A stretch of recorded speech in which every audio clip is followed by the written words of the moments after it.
In this video, I will show you how to combine two or more than two PDF files into one PDF file. So let's get started by going to any browser. For me, I will choose Google, and then what you need to do is type combine PDF and then press enter. You will land on this page.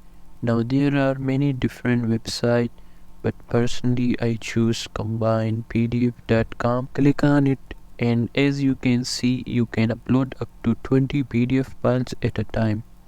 So let's upload PDF files.